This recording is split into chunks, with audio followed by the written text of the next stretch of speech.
last one, ladies and gentlemen. It's just time. We've done so much slagging off of the government's fabulous privatisation stuff that it's very important that we bring you up to date on some of the successes of privatisation. Like, since they privatised telecom, you can get any shape of telephone you want. Marvellous, except rather confusing. I remember the old days when the bell rang in your sitting room. You know that what you had to look for was that big telephone-shaped lump of plastic. These days it could be anything. I'm picking up the toaster, listening to the cats. They've got Mickey Mouse-shaped telephones, they've got Snoopy-shaped telephones. I have seen a Willy-shaped telephone. I mean, and the end went in your ear. I've heard of talking balls, but that's ridiculous. Telephones, is this what the much-vaunted privatisation means? You get more choice. That's what it means. Privatisation, more choice. I think that's what we can expect from British Gas now it's been sold. Huge Mickey Mouse-shaped oil rigs bursting out of the North Sea. Very nice indeed. I mean, a telephone is an instrument. You're supposed to take it seriously. It is not a toy. I mean, how are you going to take it seriously? You're trying to have a business conversation and you're chatting to Snoopy's Willy. Come on. The phone rings, pick Mickey Mouse up by the backside. Hello, it's bad news. Your grand's dying. You couldn't take, not from Mickey Mouse, could you? The world is full of useless things. All the time they're trying to design more and more useless things for us to spend our money on. Like them new, well, not so new anymore, topical material, very nice indeed. Stop improvising, get on with the show. Them new pumpy-wumpy toothpaste dispensers. Those easy grip, pump action toothpaste dispensers, pumpy-wumpy, up it comes with ease. Easy grip toothpaste dispenser, pump it up with ease. Will someone tell me what was so difficult about squeezing a tube? We're all doing it, aren't we? Oh, look, you've got one of them pumpy ones. Oh, look, can I have a go? Oh, look, it pumps. You can't, you get it the first time, you can't wait to get out the bathroom, have a pump, can you? Useless things everywhere. Some shops are specifically designed for useless things. In the old days, it was Woolies. Woolies was marvellous in the 60s, I can remember it. It was great. Perfect place to go shoplifting. All the staff so bored you could take the watches off their wrists. No problem at all. Wasn't it sad what happened to Woolies? It got tackier and tackier through the 60s and 70s, didn't it? A once great shop brought so low. All the other shops in the high street trying to look like Habitat, and Woolworths is trying to look like an outside toilet. And succeeding. I mean, it got to the point with Woolworths where the only thing you could get in there was Nolan's albums and £1/2 of pick and mix. But they have improved now. Yes, they have got their image together. I have to say that, or we'll be in trouble with the law. All right, there we go. The one shop now where you can guarantee to get useless stuff, where there is nothing anyone could possibly want, is motorway service station shops.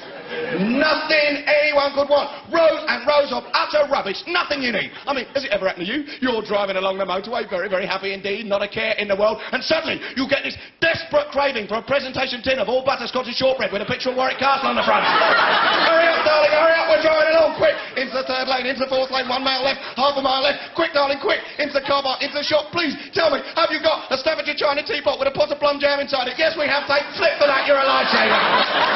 You're wandering round,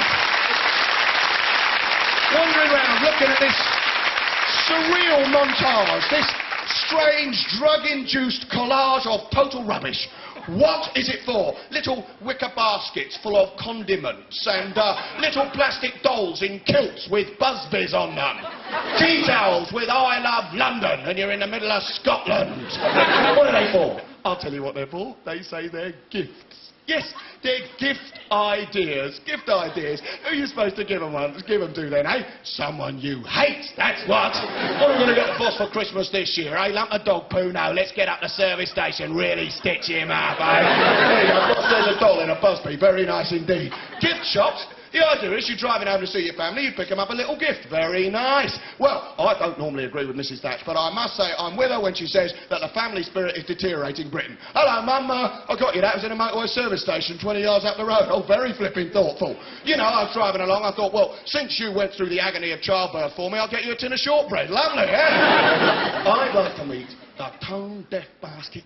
The guy, or person, or woman, or whatever, got to get the politics right, very serious, don't want the letters, the person what stocks the cassettes in motorway service stations. I'd like to meet that tone-deaf, non-musical person, eh? What do you do? Well, I stock the cassettes in the service station. Good. That's for Shirley Bassey, that's for the Carpenters, and that's for 157 country classics from somebody's nobody ever heard of. I'll tell you one thing. You can get in a service station Oh yes, one thing you're always good for in a motorway service station is dirty mags. Rows and rows of them, racks of dirty mags. Every service station you got loads of dirty mags. Now what sort of punter are they trying to attract, eh? What sort of driver are they trying to draw in? The sort of person what's driving along and suddenly wants to play with himself? There's a service station up ahead. Anyone fancy a bit of self-abuse? Kids, no, you all right? Oh, well, darling, if we go M4, M5, it should take about 5 hours if we lie for spontaneous sexual emission. You know, that kind of thing. I mean, no wonder there's so many pile-ups. Well, the driver had clearly been, you know, yes. That's why the government campaign, won't they? Don't jerk and drive. You can imagine it, can't you?